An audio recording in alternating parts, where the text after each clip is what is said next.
Welcome everyone to what is hopefully the first of many reviews. I'm your host Steven from the Gaming Hub, and today I will be reviewing Project Nimbus Complete Edition for the Nintendo Switch. Now, in the interest of full disclosure, I would like to let you know that I did receive a review code from GameTomo, so you are aware, and I'd just like to give a shout out and massive thanks to GameTomo for giving me that review code. So without further ado, let's get started. Alright, up first is the campaign. The campaign's very short, only 6 to 8 hours, but it was fun enough. The story didn't hook me right away, and it really didn't hook me at all, because it ended up being pretty cliche, but the characters weren't bad. Mirai and Juliana, two main protagonists that you play as throughout the game, they did grow on me, and I did kind of enjoy them a little bit. Most of the missions had you playing as one of these two, and all the missions basically boiled down to was go here, destroy the enemies in the area, and you're done. And that's not a problem in and of itself, because destroying the enemies is the best part of the game. But it just is what it is, and if repetition bothers you, I don't know if I could recommend this to you. And I definitely wouldn't recommend it for the story. But the gameplay is fun, and we'll get to that in a second. I would be remiss, however, to mention there's one mission in the middle of the campaign, the middle end of the campaign, I should say. I think it's in the third act. That it just was so different from the rest of the game, and it wasn't very good, and it just played super different. That I just mentioned that it was very jarring, and it does kind of take away from an already cliched weak story. On top of the campaign, there's also two other modes. There's a survival mode, where you can pick a battle frame from across the game, and you just try to survive on a different map against waves and waves of enemies, and you get like a higher score and stuff, and you can play on certain difficulties. And that's pretty fun, but the mode I enjoyed more was Warfront, and in it you start with a very basic frame. It doesn't have very much ammo capacity, no boosters, and that is a little disappointing, especially if you go to it straight from campaign. You miss all of the stuff you had, but you get to customize them by, when you level up, you can level up each, like the ammo capacity and the booster stuff, and you also, as you rank up, you get access to different frames and different missions. So there's like 6 different game types you can play. The first one's just a straight battle against a couple waves of enemies, but the frames aren't great to start with, but you can customize them, and then you can level up and unlock more and more. So it gives you something to do once you finish the campaign. But like I said, if you go to it straight from the campaign, it kind of stinks, because you're like used to having all these cool weapons, and then you get stuck with a couple basic ones that aren't super fun. Gameplay wise, this game is very fun. So the gist of it is you control these mechanized battle frames, and they have a wide array of weapons designed to destroy the enemies in the game. And it's like, I'd say it's part flight sim, part Iron Man, part dexterity simulator. And the reason I say that is your fingers, they do a lot of stuff here, more than I can remember in any games. So you have to use the thumbsticks to move and to aim. The face buttons control ascent and descent. The D-pad changes weapons, and the triggers control shooting and lock on. So you're in any one battle, you're doing a lot of different things, so your fingers get a little workout, as it were. And speaking of lock-on, by the way, I do highly recommend remapping the controls so you don't have lock-on on R and shooting with ZR, because doing both of those in the same hand made my hand hurt really bad, and so moving lock-on over to the left side saved my hand from developing carpal tunnel syndrome.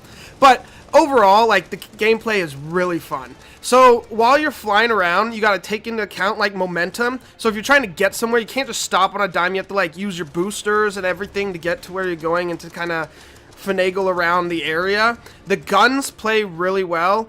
I tended to use almost everything I had in my arsenal to take the enemies out. Everything from homing rockets, there's a sniper-esque weapon, to just a regular machine gun. Most of the frames you play as, the things you control, they're all a little different, and they all have different types of weapons on them, or at least different ammo for the weapons. They all tend to have a bladed weapon as well, so if you got tired of shooting things, you could go hack and slash the enemies up. But the gameplay is really fun. Even if the campaign was a little repetitive throughout, the gameplay still kept me going, because it's just fun to shoot and blow things up. And if you never played a mech shooter before, like I hadn't, you do kind of feel like Iron Man is really fun. So I highly recommend. The gameplay was great.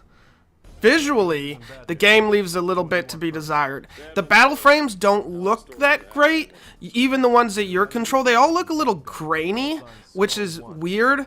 And with the exception of the very last boss, all the enemies look the same. And the backdrops of each mission are pretty ugly, for lack of a better word. The colors are very, drab and like brownish, and it did get tiring to look at. There are some missions that, change it up and instead it's like all white or a little bit of blue. The missions that had me over the ocean during the daytime looked a little better because it was nice seeing blue and not just like brown, black, and tan. But for the most part, it was a lot of the browns, and that did get a little, boring.